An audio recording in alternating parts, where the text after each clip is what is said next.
All right, welcome everybody. We are going to be have a big treat in talking about EdFi. Makoa Jacobson's Technology Services Coordinator at Clackamas CSD. He's done some great work. Services. Done some great work. Both. In Oregon, working with a number of very difficult personalities, included Jason from Edupoint is going to be here as well. So please welcome Makoa and Jason. Hello, everyone. So, as he said, I'm Makoa Jacobson. The other part that he's missing is I'm the technical advisor to the nonprofit organization we formed in Oregon to help facilitate this whole thing. Education Nexus Oregon. And then I have Jason here from Edupoint to talk about synergy and SIS perspective. So hopefully this is more of a dialogue, and we're going to talk about a journey, not necessarily how to do this, because no one's here to actually want to know how to do this at the moment. So here's the agenda, the not 5 minutes. What is EdFi? And then we'll do a little E&O status report. We'll talk about the strengths and challenges of the standard, and then we'll preview the next phase of the grant, or the project, I should say, what we're trying to do. So, what is EdFi? A lovely diagram here. We show this all the time because it's very relevant. Where the SIS is the center of the world, and ideally we don't want the SIS to be the center of the world. There's nothing standard about the SIS being in the center of the world. So. As much to Edupoint's chagrin, we don't want to be the center of the world. I'll try not to take offense. But he gets it.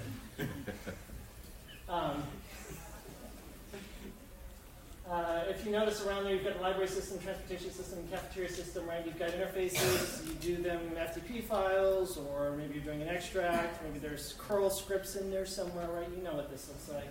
Super technical.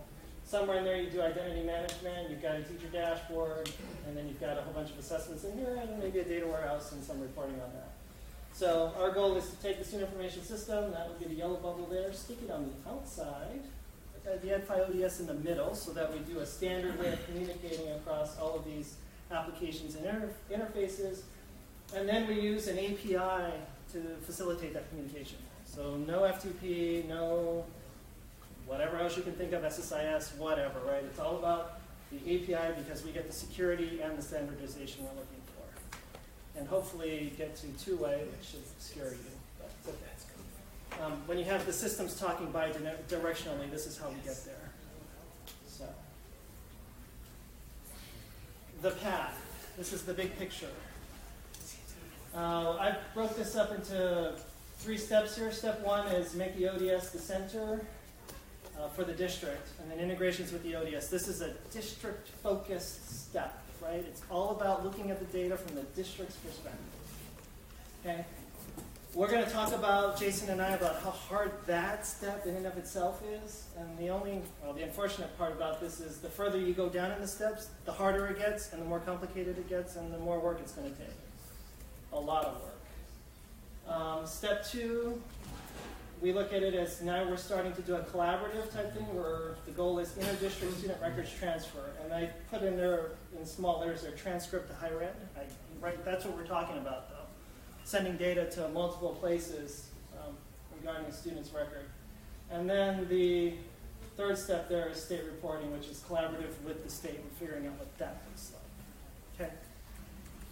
EdFi has taken off in very strong certain states in terms of state implementations, and we'll see why that has made this difficult for us as a district. So, anyway, that's our very, very long, this is a long game, this is not a short game. So, still on step 1. So let's talk about the standard itself. How many people in here are techies? Okay, how many here are IT leadership? I want to spend time talking about the standard from the leadership's perspective, just to set a base. We'll do a little bit of text, I promise you very small, and then we will talk a lot about the challenge, the strengths and weaknesses and challenges of getting this thing going.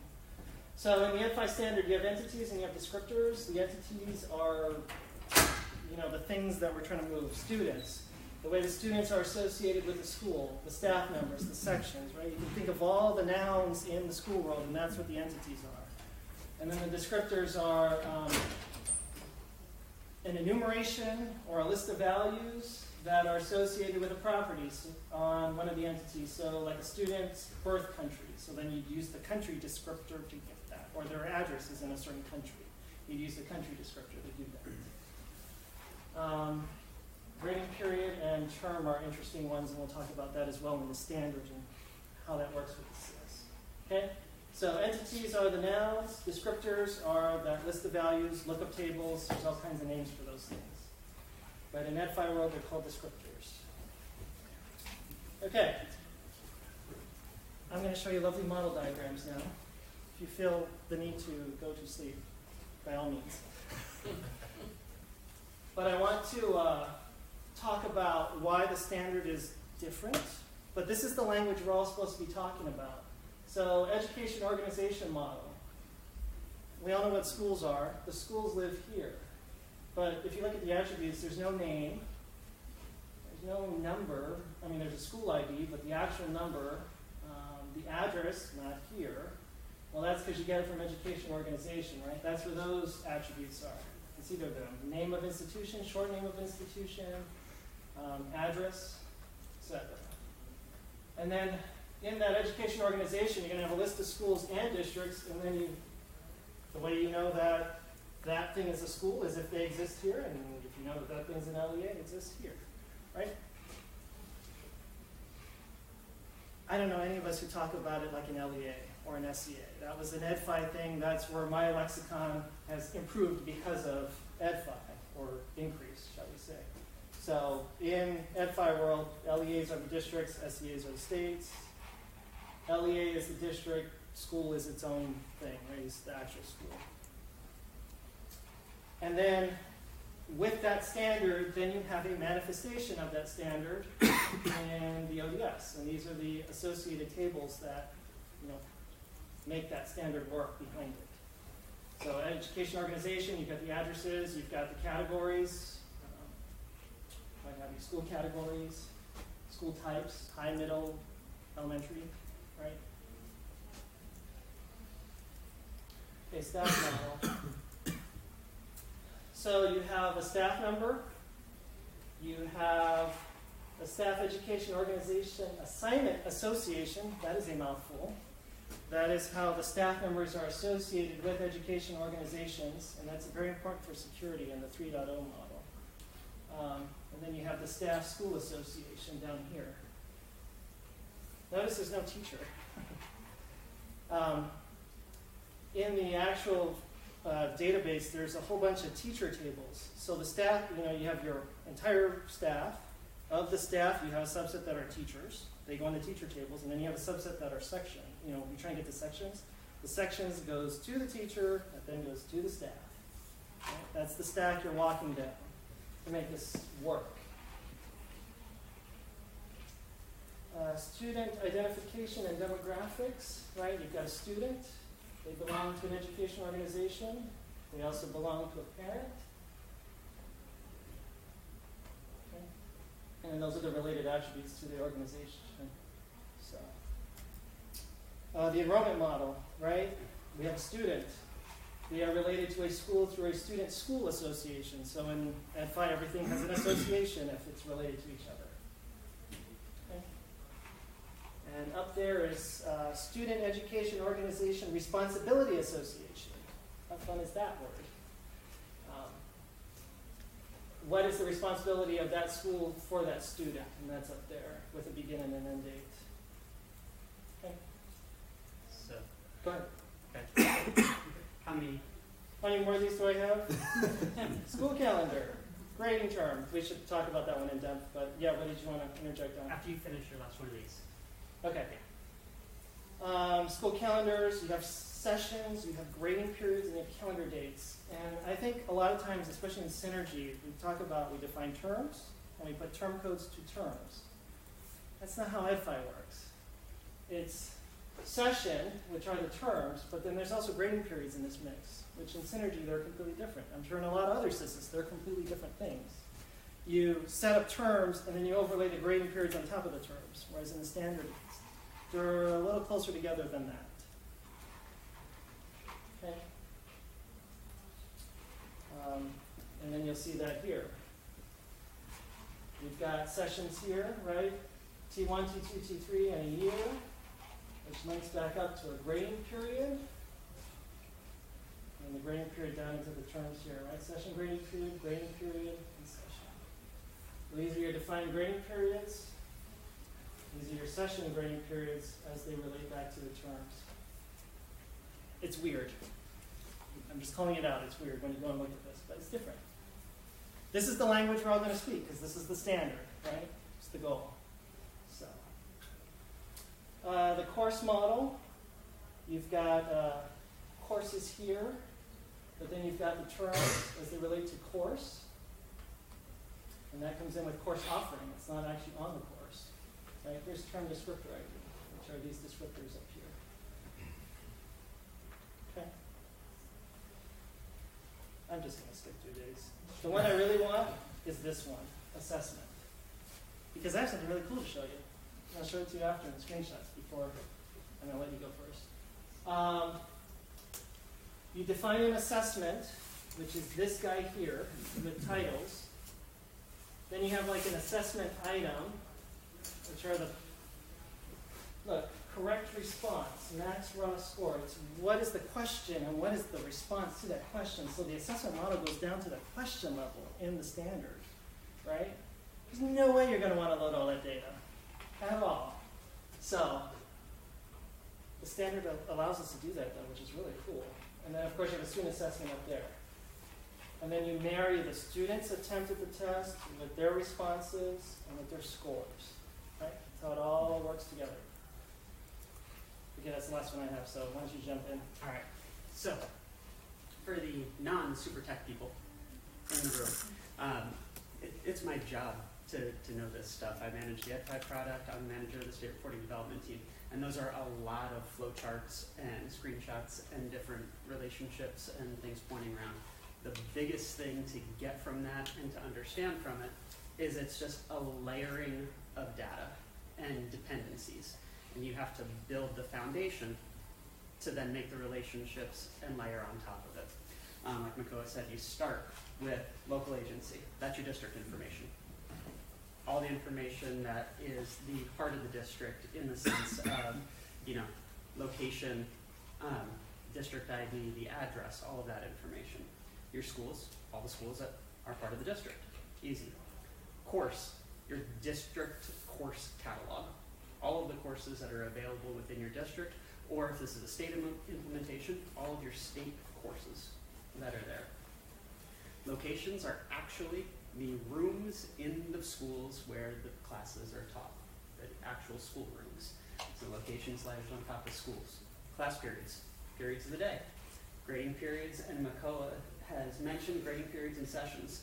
This is that interlay between the time frames for your grading structure and your terms, how those are set up. Next is course offerings. So we had course, which was your full catalog. Course offerings are the courses that are actually taught in that particular school, because they're not all going to be the same. Calendar dates, pieces of your calendar. Graduation plans, so those are going to be the number of credits that are required for a particular graduation path or diploma type that you're looking for. Programs, the programs that are offered as a district. All the different things, the services that you provide as a district. Staff members we talked about. Now, here's where you get into the relationships. Your staff and your sections. Your sections are tied to your course offerings, are tied to your class periods, and are tied to your locations. There are different reference points in each of those as you go down the line. Then you take your staff and you tie your staff to your section, which is tied to all of those different steps along the way. Same thing with your students. Your students are tied to those sections. It's the association, that's their schedule. Student section association is the schedule as it goes through. Parents exist on their own, and then they're tied to a student.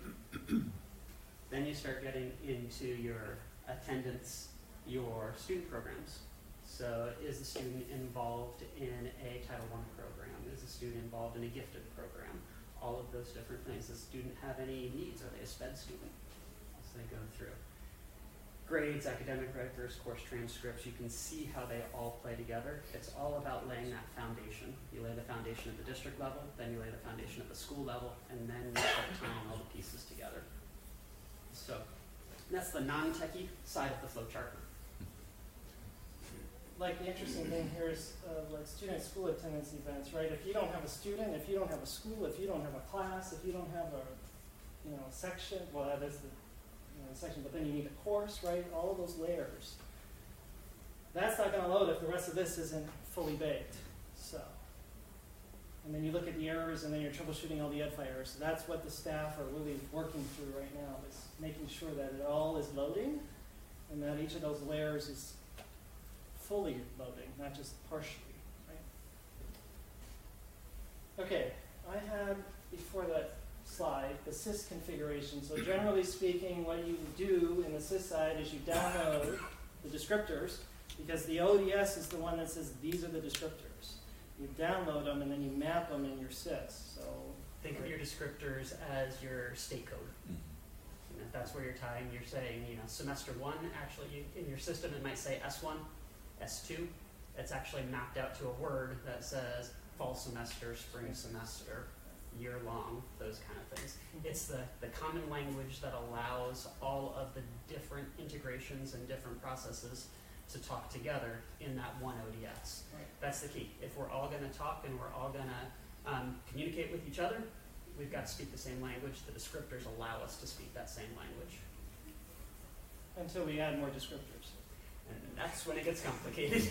So, because we're focused on a district ODS, we know the standard isn't going to help a district see their data the way that they expect to see it, right? They expect to see certain grade levels. They're not there. It's not going to make any sense to them. You map it up. That data is not going to make sense to what they're used to. So we've made the choice that if you've got a certain set of descriptors, you put it in EdFi and you get it mapped so that we can get it working and loading and looking good for what you expect as a district. Because that's step one. We're not going to have these conversations on having a standardized descriptor set yet. When we don't understand the standard, our staff do not know that yet until we all work in this. And that takes time to build that knowledge bank to then be able to make those kinds of decisions. So we will come back to it. We have to come back to it. A lot of it will come from the state, though. The state will say, well, these are the grade levels. Probably I'll rely on that because we have to at some point. And it's probably a good set to work from. But there's other ones in there that we're going to have to figure something out. So. An example is attendance. And you guys probably have 15 to 20 different attendance types in your system right now. As part of the base load of EdFi descriptors, there are 5 attendance values.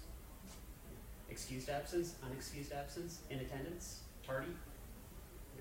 Now, you guys have different variations for a reason. You like to be able to identify, okay, this person was at a school event. That's why they weren't in the classroom. Those type of things. That level of intricacy doesn't exist right now in the base descriptors. So those will eventually be things that we're going to need to create that language. In Synergy, there's separate sections to map attendance, map discipline codes, map program codes, map the cohorts, which are student groups, and then map green setup. And then you do the initial load. You see what it looks like. Okay.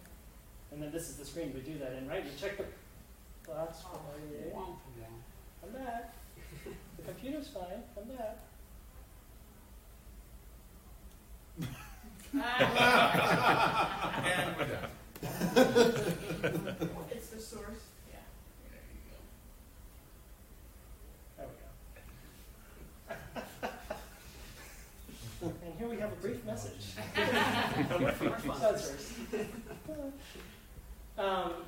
You go down in here and you literally check each box, right? Load up LEAs, did all the data go? Load the schools up, did all the data go?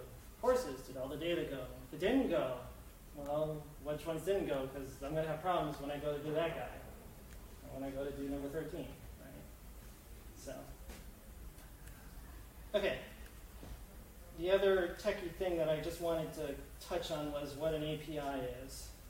So, I have the schools API here, and what you do is you call certain URLs on the ODS and you send it a If you're asking for data, you send it the URL with maybe some certain parameters, and it gives you back data. Like post, delete, put, you send up stuff. And then it goes and puts the data in. So that's a REST API if you hear that term. But this is what Synergy is doing to send all the data up or pull it back in. This is what all of, that diagram we had of the octopus with the ODS in the middle. Your systems are making these calls to these endpoints to get data in or pull data out. And then there's security around all this to make sure that those systems only see either the entities that they're supposed to see or a certain set of the data that they're supposed to see. And there's a concept of namespaces in EdFi, which permissions along with that. So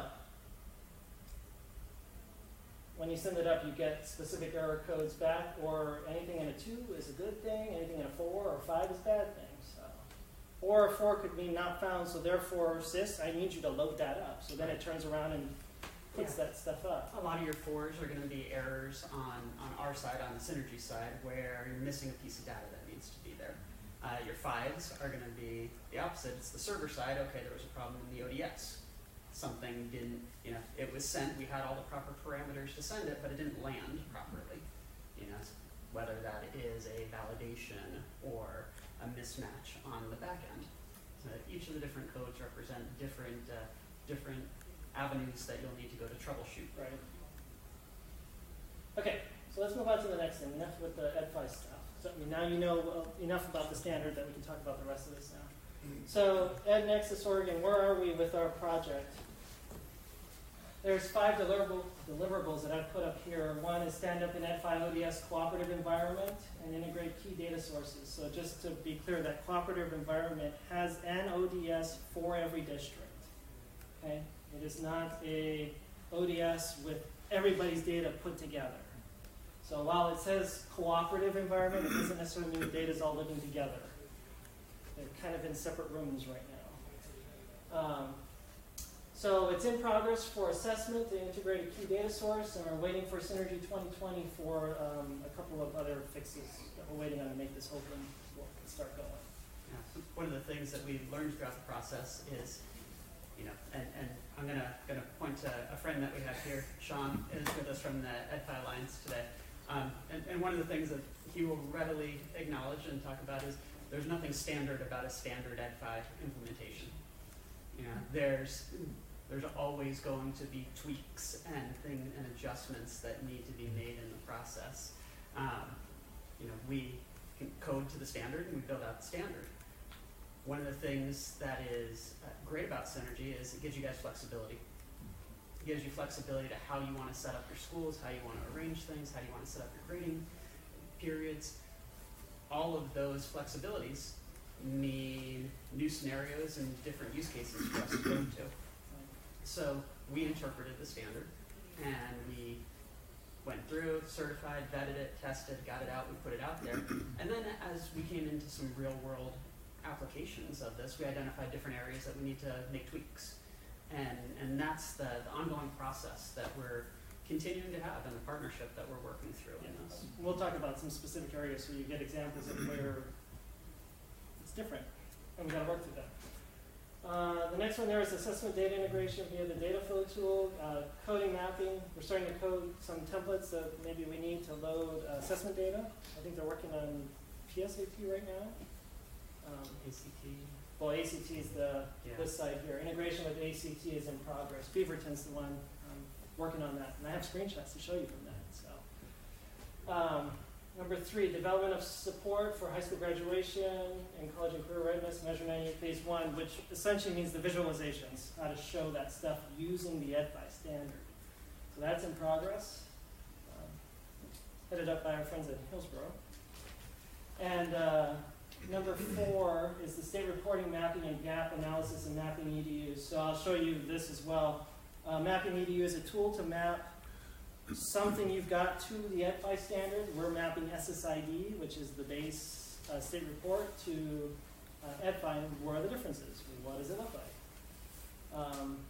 We did a 2x, so EdFi has 2 versions. They have a 2x and a 3x API right now. We mapped the 2x, and we're waiting for something to be fixed in Mapping EDU to start the mapping for 3x. And then number 5 there, production EdFi cooperative environment hosted in AWS. Our plan is to stand up the production version in AWS, and we're waiting to get further down this path before we kick that guy off. It's kind of started, and then it's all been turned off in Amazon. So, any questions about the project deliverables? Okay, let me show you the ACT step. So, remember that API I showed you? We gave ACT a key and a secret and some connection information to connect to the ODS that we stood up. And they literally went in and put that data in. They did that. We didn't have to do anything once we gave them access. So they went and enumerated out that ACT battery assessment has these areas that they're going to send data for, and the ACT battery plus writing has these areas that they're going to score and send the data out. Right? So ACT went and put all that in for us. And the way I know this is because the grade date was when they were in there doing it. And then they went and tried sending up student data. So here's, a set of students for those assessments for these codes. Right? Student 163191 got a 32 on the STEM score for ACT battery. Right? They put that in. We didn't have to do anything. That's what we want. That's the whole point of this. So, this is really cool. And we're going to get there. So.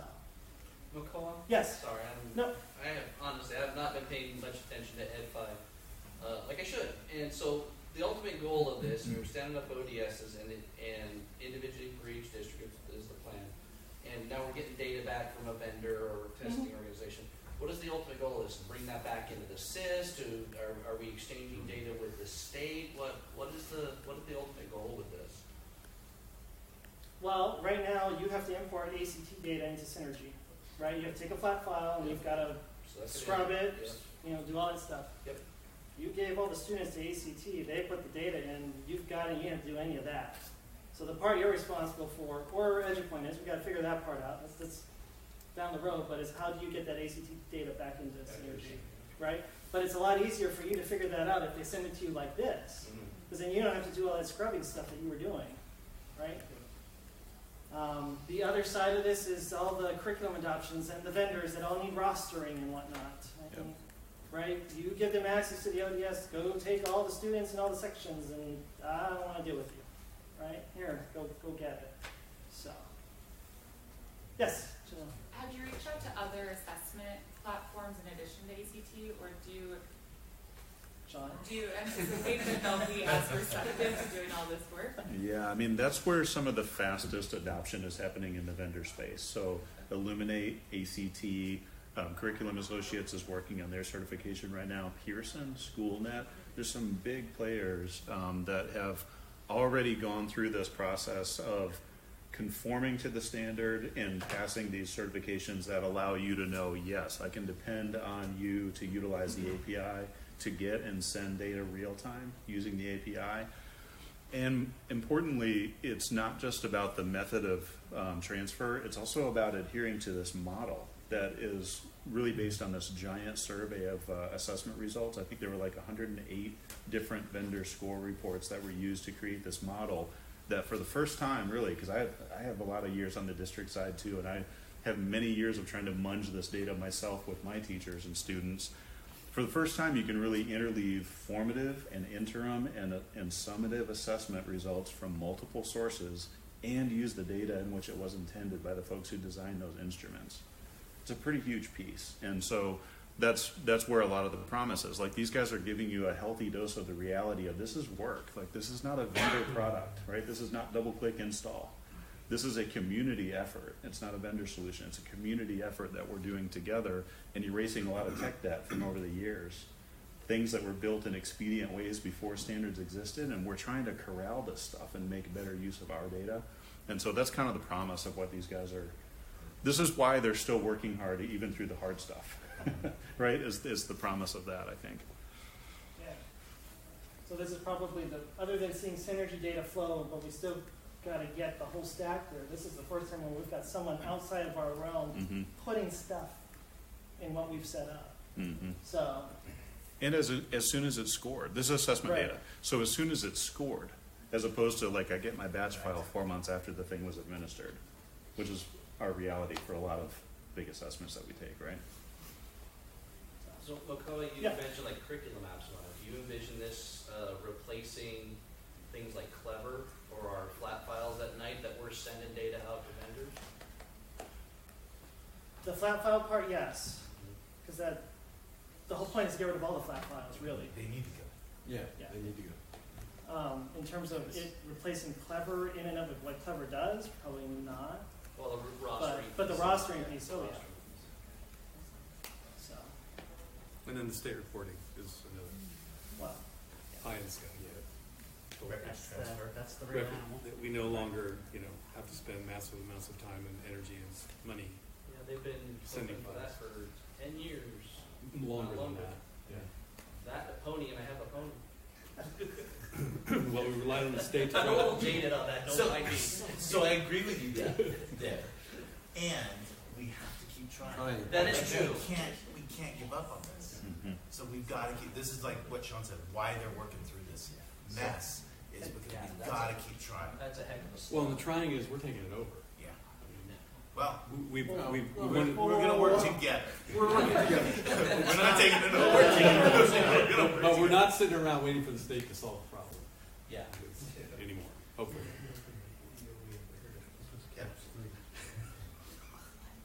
were you going to say something? Yeah, that is the goal. That's the goal that we're shooting for from me and from my standpoint, where I do EdFi, I also do state reporting. It's a much easier process. It's an easier process for all of the hard work that it takes to get there. It's an easier process to get the data to the state in an EdFi manner. Well, and how on board is the state with this? I mean, are we bootstrapping them now and saying, come on with us? No. you have the state and CIO sitting Yeah. right there for Yeah. Oregon, so I think Hi, my they're name with is us in our John monthly Lynch. meeting. Hey, No, Derek. I think the value proposition for the state is clear. I think changing the way we collect data needs to happen, right? Because for the state to use data for instructional purposes or anything having to do or helping other districts or helping districts with data, we need to be more current, right? So we need to change the way we receive the data. And I think there are some other opportunities for the state to use the EdFi API and ODS to do better around state reporting, potentially help districts around CRDC reporting. I think there are a lot of different use cases at the state level. So what you see, assessments as well. So obviously the state is very interested in streamlining that process as well. So, I continue to follow what they're doing. I'm part of the group with the Nexus folks, so I'm following along. Like we said, none of this is easy. No, this is going to take a team effort. Well, and this is a national effort too. I don't think we need to think it's just an Oregon thing. I mean, I'm a newcomer back to the state, but having been in Indiana and involved with CETA, this has a national emphasis. And my former boss is now the CETA executive director, so I know it's not going away.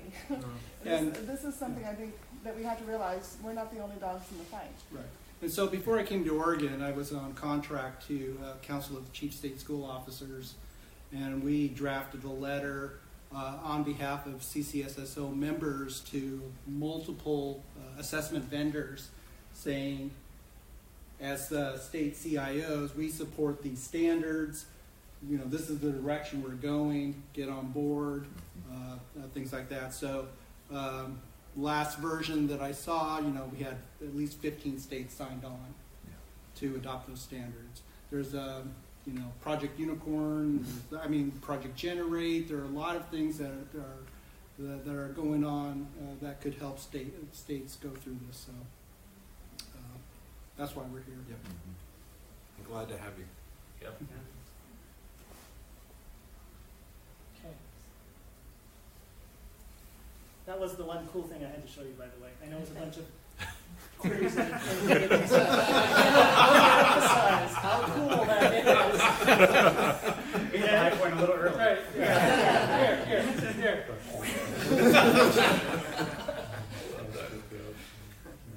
Okay.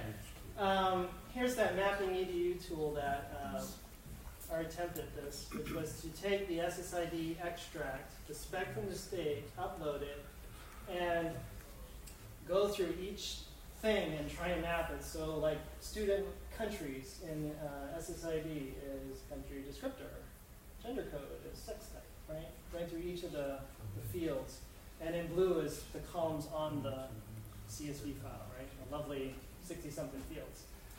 And if you notice here, like resident county code, we've marked it as an extension, right? What part of that extract needs to be extended on the EdFi standard? Now, do we do that through EdFi, or do we literally extend the ODS, or the standard itself? That's a different question. And that's where the state implementations are always different. Every state has its own flavor. You have different pieces of data that you collect in Oregon that we don't collect in Arizona, or that Nebraska doesn't collect.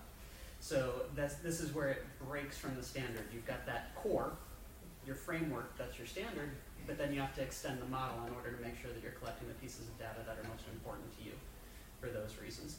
And that's a huge exercise in going through and determining, why are we collecting this piece of data? What importance does it have? Is it worth breaking the standard in order to add this piece? Those types of things. It's a big process as you go through. It's not, like I said, it's not turnkey. You don't flip a switch and Right. Are able to do this. And right now, the purposes of the grant is just to figure out where those gaps are, right? It's a gap analysis. When it comes to actually making the decisions, it's not going to be me. It's not even going to be, I think it's with the state figuring out how we do this. And even to an extent with EdFi, because I think a lot of this should be in part of the standard, not necessarily extended. But we have to figure out where those lines are collectively. So, anyway, this tool here, they told us to use this. So we did, and you go through and you map out what is there and what isn't. And some parts in here, like they see here, attending district, attending school, it's marked for extension. This is where the staff part, why we need to run through this exercise as staff to become familiar with the standard and how the whole thing works. Because if I was to look at this, I'd say that probably is not marked for extension because it really, so this is what they did on the other side, because there's resident district, resident school. They went and mapped those to the actual elements that I'd expect in EdFi. The problem with that, though, is it's not the resident district or resident school that's going to be reporting the student. It's the attending district attending school that's actually reporting the student. So these guys should probably be marked for extension, and the other guys should probably be mapped to this.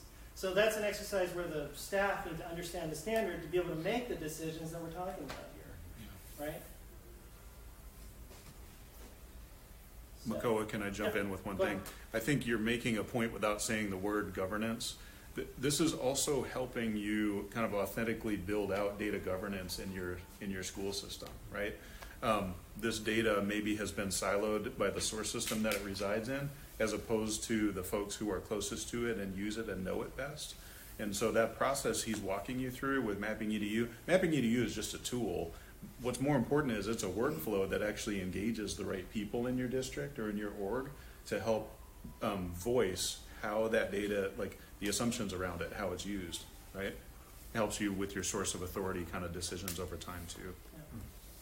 For the record, that's me looking at it saying that's what I think needs to happen, but maybe the group decided something different that I haven't considered, right? I'm just looking at it going, I need to ask about that, right?